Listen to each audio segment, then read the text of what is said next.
বন্দ্যোপাধ্যায় কালী গ্রেপ্তারের প্রসঙ্গে ধোয়াস এবং পেনের প্রসঙ্গ তুলেছিলেন। আজকে তো মুখ্যমন্ত্রী ধোয়াস বলতে মমতা বন্দ্যোপাধ্যায় কথা বলছেন। দেখুন, মাননীয় মুখ্যমন্ত্রী যে আমার এবং কল্যাণ বন্দ্যোপাধ্যায়ের বক্তব্যকে অত্যন্ত গুরুত্ব দিয়ে রাজনৈতিক পর্যালোচনার মধ্যে রাখেন, এটা অত্যন্ত ইতিবাচক। আমি খুব স্পষ্টভাবে বলেছিলাম যে মুখ্যমন্ত্রী যেহেতু ফিরহাদ হাকিমের নাম দেখিয়েছিলেন, দেখুন কে সই করেছে, আমরা তো ফিরহাদ হাকিম বলিনি। আর সই করাটা কোনো অন্যায় হতে পারে না যদি না সেই সই করার পেছনে কোনো রহস্যের গন্ধ থাকে। তো মুখ্যমন্ত্রী নিজে বলেছিলেন যে দেখুন কার সই আছে, প্রাক্তন মহানাগরিকের। আমি সেই কারণে বলেছিলাম যে যদি দোষের হয় তো তাহলে আপনি অ্যারেস্ট করুন, আর যদি দোষের না হয় তো তাহলে আপনি কি চাপের রাজনীতি করানোর জন্য যে তৃণমূল থেকে একটু ওদিকে গিয়ে বসা, ওদের সঙ্গে মেশা, বালিশ শিবিরের সঙ্গে যোগাযোগ রাখা, আপনি কি সেই চাপ দিচ্ছেন? তাহলে এটা ঠিক নয়। তো আমি তো সেই কারণে বলেছি, এবং আমি যেটা বলেছি তার কি কি প্রতিক্রিয়া হচ্ছে সেটা আপনারা সবাই দেখতে পাচ্ছেন। আপনি কিতে গিয়ে চলে গিয়েছিলেন, উনি বলছেন যে ওখানে কে যেতে পারবে এবং দম আছে ব্রিগেডে করার। আমরা তো সঙ্গে সঙ্গে বলছি আমরা তো ব্রিগেডেই করতে চাই, তো ব্রিগেডটা ঠিক। কিন্তু ব্রিগেডের সমস্যাটা হচ্ছে এই যে ভরা বর্ষা, যেটা আমাদের 2011 সালে একটা বিরাট প্রবলেম হয়েছিল। ওই সভায় আমি সঞ্চালক ছিলাম। আমাদের সমস্যা যেটা হচ্ছিল ব্রিগেডে বা এই শহীদ মিনার বা মাঠ, যেগুলো আপনি বিধানসভায় আপনি দেখুন না, বাইরে বাইরে দিতে গেলে কংক্রিটের উপর দাঁড়িয়ে দিতে হচ্ছে, মাঠগুলো জল হয়ে গেছে। ফলে ব্রিগেডের লোকের যেন ভয় না দেখান। মমতা বন্দ্যোপাধ্যায় এবং তৃণমূল কংগ্রেসের সঙ্গে লোক আছে 2,31,00,000 ভোট আমরা পেয়েছি, কিন্তু বর্ষার কারণে আরো যত দিন যাবে ব্রিগেডটা জল কাদা এমন থাকে মানুষ দাঁড়াবার অবস্থা থাকে না। ফলে জোর করে ব্রিগেড বললে তো হবে না। সেটা ব্রিগেড আমাদের যা জনসমর্থন, আমাদের কর্মীরা উৎসাহিত, আমরা ব্রিগেড ভরিয়ে দিতে পারি। তো উনি রেগে গেলেন কেন? কালকে গিয়ে ভিক্টোরিয়ায় মাপামাপি করেছি বলে? আজব কথা।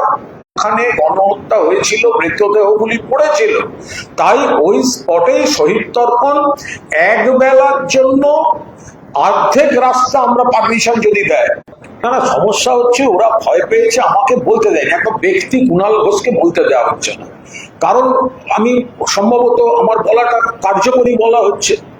এবার বিষয়টা এরকম যে আজকে যে বিলটির উপর ডিবেট ছিল, অত্যন্ত গুরুত্বপূর্ণ যে বিলটি, তাতে দলের তরফে আমাদের পরিষদীয় নেতা শোভনদেব চট্টোপাধ্যায় নাম পাঠিয়েছিলেন আমার বলার জন্য।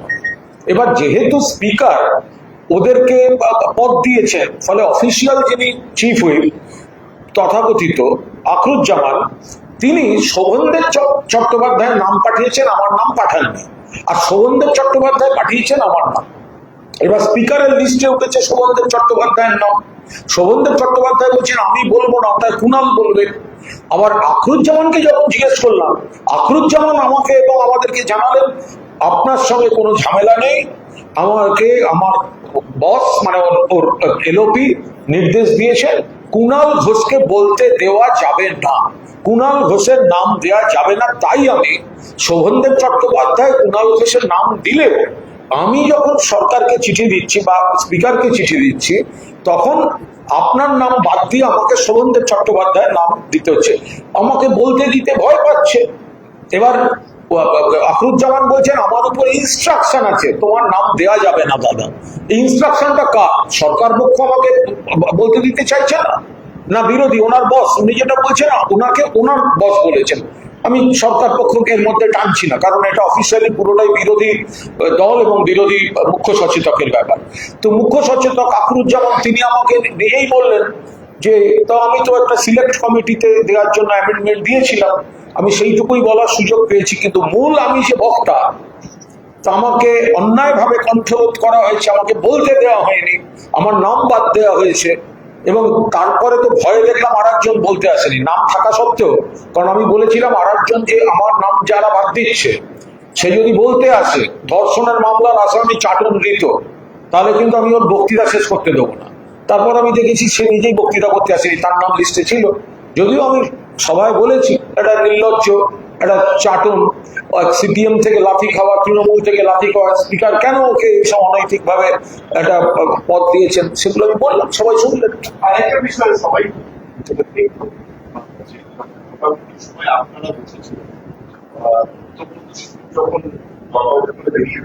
সেখানে অনেকে বসেছে, অনেকেই ছিলেন। যেভাবে বিরোধী শক্তি যেভাবে পরিচালিত হচ্ছে, এখানে বিরোধী দলের বিধায়করা অনেকেই সিপিএম এর সঙ্গে লড়ে আসা নানা রকম, তাদের মাথায় ঢোকানো হয়েছে যে তৃণমূলটাকে ভাঙো, তাহলে তোমাদের এলাকায় পুলিশ তোমাদের বা তোমাদের লোকেদের বিরক্ত করবে না, গ্রেপ্তার করবে না।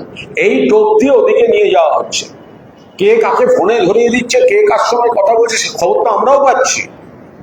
এইটা তো ওই শিবির থেকে বলছে, এবং তাতে কনফিউজড হয়ে কিছু লোক কিছুদিনের জন্য নিজেরা বাঁচার জন্য বা সহকর্মীদের বাঁচাবার জন্য পুলিশ থেকে তাদের সঙ্গে কিছুক্ষণ থাকছেন, মন থেকে তারা এগুলো সহ্য করতে পারছেন না, সেটা আপনারা অদূর ভবিষ্যতে দেখতে পাবেন। এভাবে হয় না। এটা সিপিএম এর লাত খাওয়া মাল, সিপিএম এর থেকে বহিষ্কৃত, তৃণমূল থেকে বহিষ্কৃত, ধর্ষণের মামলার অভিযুক্ত, তৃণমূলের রক্ত যাদের গায়ে আছে তারা ওকে মানতে পারেন না, মানতে পারবেন না। সরকারের পরোক্ষ ব্যাকিং এর গল্প শুনিয়ে তার কাছে থাকতে বাধ্য করা হচ্ছে। এটা হচ্ছে যারা হচ্ছে ওদিকে থাকছে, যারা তৃণমূলের সঙ্গে দূরত্ব বাড়াচ্ছে, তাদেরকে পুলিশ হয় ধরছে না, নইলে তাড়াতাড়ি বেল করে দিচ্ছে। 1 লাখ টাকার নাকি তার অভিযোগ, তার সঙ্গে সঙ্গে দিনের দিন বেল হয়ে গেল। হতেই পারে, আমি কোর্টের লাইনে আমি কিছু বলছি না। কিন্তু যারা মমতা বন্দ্যোপাধ্যায়ের সঙ্গে থাকছেন বা ওদের সঙ্গে যাচ্ছেন না বা আত্মসমর্পণ করছেন না, তাদের আর বেল হচ্ছে না। তাদের মামলার পর মামলা, পিসির পর পিসি, জেসির পর জেসি। এটা তো মানুষ বুঝতে পারছেন যে সেটিং করে কারা কিভাবে করে নিচ্ছে। আজকে মাননীয় মুখ্যমন্ত্রী ওইসব গল্প করলে তো হবে না, এতে চোখের সামনে ধরা পড়ে যাচ্ছে যে সেটিং করে থাকলে, তৃণমূলের সঙ্গে দূরত্ব বাড়ালে ভয় ধরা হবে না। মুখ্যমন্ত্রী বলছেন 80টা 90টা ইললিগাল কনস্ট্রাকশন, মুখ্যমন্ত্রী বলেছেন স্টেটমেন্ট, ঘুরে বেড়াচ্ছে, পুলিশ অ্যারেস্ট করছে না। কেন করছে না? নাম বলতে চাই না। যেই অন্যদিকে চলে যাচ্ছে, সঙ্গে সঙ্গে পুলিশ নড়ো।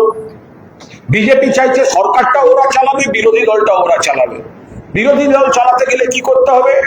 যে যারা বাঁচতে চায়, ওই যে স্লোগান ছিল না, বাঁচতে চাই বিজেপি তাই, সেইটা এখানে এই 42 তৃণমূলের উপর ইমপ্লিমেন্ট হচ্ছে। বাঁচতে চাই বিজেপি তাই, অবৈধ সম্পত্তি আছে, বাঁচতে চাই বিজেপি তাই, 80 থেকে 90টা বেআইনি কনস্ট্রাকশন, বাঁচতে চাই বিজেপি তাই। আচ্ছা, কিছু করিনি, কিন্তু আমাকে ভিত্তিহীন মামলা দিয়ে দেবে নইলে, বাঁচতে চাই বিজেপি তাই। আচ্ছা, আমাকে কিছু করবে না, কিন্তু আমার ডান হাত বাঁ হাত আমার অনুগামী, তাদেরকে পুলিশ তুলে নিয়ে গিয়ে আমার উপর চাপ দেবে, তাদের বাঁচাতে হবে, বাঁচতে চাই বিজেপি তাই। এই তো চলছে। মানে তারাই সম্পত্তি বাজেয়াপ্ত করার নির্দেশ দেবে। এবং না, গুন্ডা দমন বিল নিয়ে যেটা হয়েছে, এটা নিয়ে পুরো একটা দিন 5-6 ঘন্টা আলোচনা দরকার ছিল। এটা যেভাবে 1.5-2 ঘন্টা, সেখানে আমাকে বা আরো জরুরি 2-4 জন যারা বক্তা ছিলেন, তারা আমাকে তো বলতেই দেওয়া হলো না, বাকিরা পর্যাপ্ত সময় পেলেন না। এবং এখানে এত রকম আছে মানুষকে বিপদে ফেলার, সেগুলো নিয়ে তো সেই অর্থে আলোচনাই করা গেল না। এই জন্যই তো ওই ধর্ষণের মামলার অভিযুক্ত একটা বালিশ চাটাকে বিরোধী দলনেতা করেছে যে বিয়ে কমিটিতে সরকার যা চাইবে, যেগুলো নিয়ে একটুখানি জটিলতা আছে, অল্প অল্প সময় কোনোক্ষণে ছুঁয়ে নিয়ে পাস করিয়ে দাও। কে হ্যাঁ বলবে? ওই তথাকথিত বালিশ চাটা যাকে বসিয়ে রাখা হবে। এই জন্যই তো মানে সরকার পক্ষটাও বিজেপির আর বিরোধী দলটাও বিজেপির বকলস করা।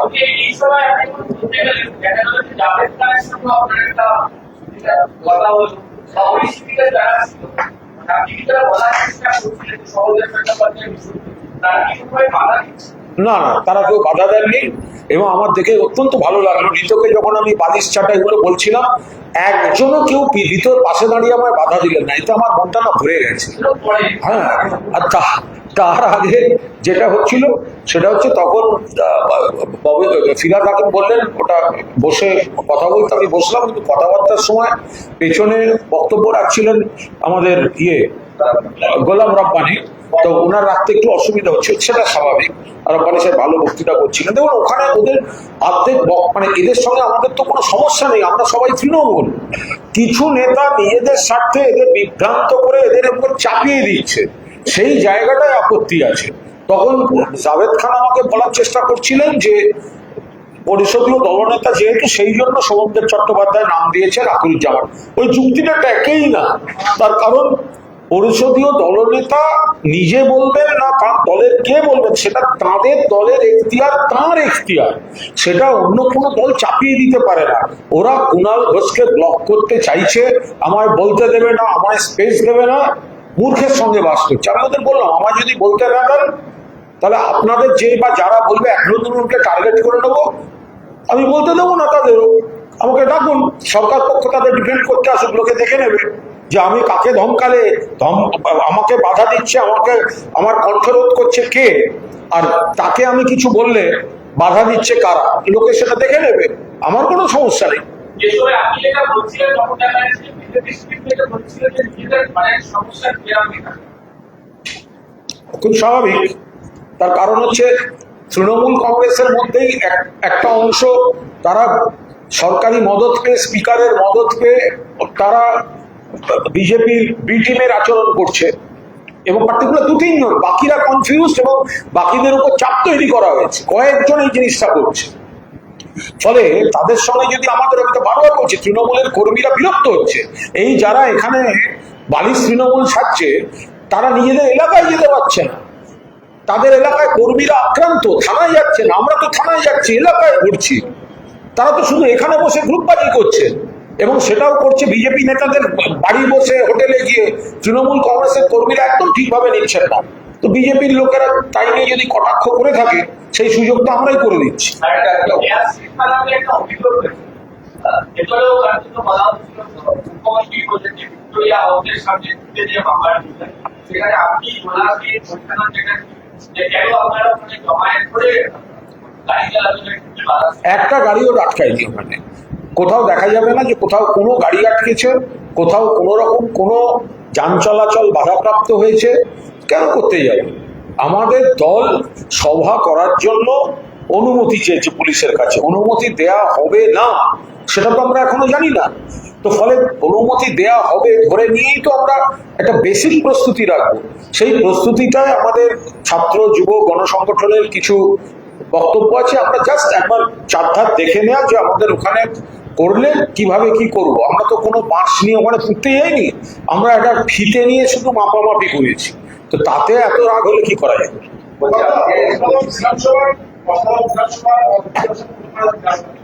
আপনি প্রথম দিন থেকে শুরু করছেন, একটা বিষয় বারবার চলে আসছে যে অধ্যক্ষের কি সিদ্ধান্তে আপনি প্রশ্ন করছেন, আপনারা কি অধ্যক্ষের কিন্তু এসব কিছু ভাবছি না। অধ্যক্ষ নতুন এসছেন, অধ্যক্ষ তিনিও ফার্স্ট টাইম এসছেন, অধ্যক্ষ কারো একটা এ করছেন, আমরা অনার্স এখন কিছু ভাবছি। ওবিসি নিয়ে মন্ত্রী আর কি, অধ্যক্ষ এমনিতে গুণী লোক, কৃতি লোক, বিজেপি করেন, সেটা হতে পারে, তার বিশ্বাস। কিন্তু পেশাগতভাবে তিনি একজন সফল মানুষ, তিনি একজন গুণী মানুষ, ফলে আমরা অধ্যক্ষকে সম্মান করি। এখন হাউসের মধ্যে তাকে তার দল দেখতে হয়, তার দলের নির্দেশ মানতে হয়, সেই জন্য একটু ঝগড়াঝাঁটি হয়ে যায়, কিন্তু তা বলে অধ্যক্ষকে কোনো জায়গায় অসম্মান করার কোনো প্রশ্ন নেই। ওবিসি বিল নিয়ে আজকে মন্ত্রী বলেছেন যে 42টা গোষ্ঠী, 41টা গোষ্ঠী যে আপনারা মানে সম্মুখীন করেছেন, তার মধ্যে সবাই এটা আমি খুব বিস্তারিত বলতে পারবো না। যে মানুষদের দরকার, যে মানুষরা মানে সমাজের কাছে, রাষ্ট্রের কাছে সুবিধা দাবি করেন, সেটা সেই মতো করে সরকারি সিদ্ধান্তে যা হয়েছে। আমরা যা বলার সময় এলে বলবো। আমরা ইউসিসি নিয়ে আমাদের পরিষ্কার কথা, ভারতবর্ষ এমন একটি দেশ, সেখানে হচ্ছে নানা ভাষা, নানা মত, নানা পরিধান, বিবিধের মাঝে দেখো মিলন মহান। সমাজের এমন কিছু রীতিনীতি চলে আসে যেই কারণে হিন্দু সমাজ থেকেও আদিবাসী জনজাতি বহু অনেককে তো বাদ দিতে হয়েছে বিলেত থেকে। মানে এরকম অনেক ক্ষেত্র আছে, কিছু জায়গা আপনি বাদ দিচ্ছেন, কিছু জায়গা বাদ দিচ্ছেন না। কিছু জনজাতি বা কিছু সমাজের একাংশের পুরনো রীতি, নিজস্ব রীতিকে আপনি সম্মান দিচ্ছেন, বাকিদের ক্ষেত্রে সম্মান দিচ্ছেন না। সমাজের যেটাই সামাজিক রীতির উপর আসবে সেটা একটা ঐকমত্যের ভিত্তিতে হওয়া উচিত। আমরা পক্ষে বিপক্ষে এই ধরনের বিতর্কে চাইছি না। আমরা চাই সরকার দুম করে চাপিয়ে না দিয়ে, তড়িঘড়ি না করে, যেটাই হবে, যে সমাজ হোক, সকলের সঙ্গে একটা ঐকমত্যের ভিত্তিতে যা করা যায়। আমরা একটা সিলেক্ট কমিটিতে পাঠাবার জন্য আমি একটা মোশন মুভ করেছিলাম। সিলেক্ট কমিটি আমি যেটা প্রস্তাবিত সেটাও কিন্তু মাননীয় মুখ্যমন্ত্রী শুভেন্দু অধিকারীকে চেয়ারম্যান করেই আমি সেখানে সবাইকে রেখে আমরা একটা সিলেক্ট কমিটির প্রস্তাব দিয়েছিলাম। সেই সিলেক্ট কমিটি যেহেতু ওদের সংখ্যাধিক্য আছে, ফলে ওরা সেই সিলেক্ট কমিটির প্রস্তাবটি মানেনি।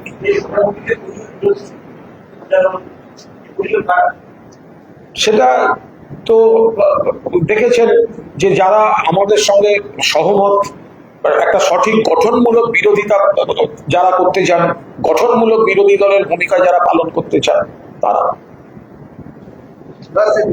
এবং যেভাবে বিরোধী দলটা তথাকথিত স্পিকারের চাপিয়ে দেওয়া বিরোধী দলটা যেভাবে দু চারজন চালাচ্ছেন, তার সঙ্গে যারা প্রকৃত তৃণমূল কংগ্রেসের রক্ত যাদের গায়ে, যারা মমতাদিকে ভালোবেসে তৃণমূল করেছেন, তারা নিজেদের মেলাতে পারছেন না। তারাই নিশ্চয়ই, নইলে 20 সংখ্যাটা হলো কি করে?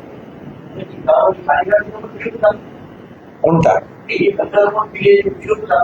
আমরা একটা অংশের দিক, ওটা তো আমরা একটা অংশের পুরো বিরোধিতা করেছি। আর একটা সংশোধনীতে আমরা একটা স্ট্র্যাটেজিক কারণে আমরা বিরত ছিলাম। স্ট্র্যাটেজিক কারণে, আই রিপিট, স্ট্র্যাটেজিক কারণে বিরত ছিলাম। এবং তাতে যারা বলছিল আমরা 10 বা 11 সংখ্যা, তো দেখা গেল সেটা 20। বাকিটা সবাই দেখেছে। একটা পার্টের একটা জায়গা ছিল, সেখানে আমরা আমাদের বক্তব্য বিরোধিতা জানিয়েছি, কিন্তু ডিভিশনের সময় আমরা একটা স্ট্র্যাটেজিক কারণে আমরা হলুদ স্লিপটা মানে জমা দিই।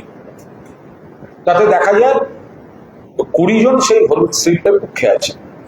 दादा एक सवाल से आज आपने ज्यादा गैस के बारे में उसको लेकर इसके साथ उन्होंने ये बात कहा कि अगर ज्यादा है तो सवाल का मतलब है तो छोड़ा नहीं जाएगा। देखिए, ये तो सीएम साहब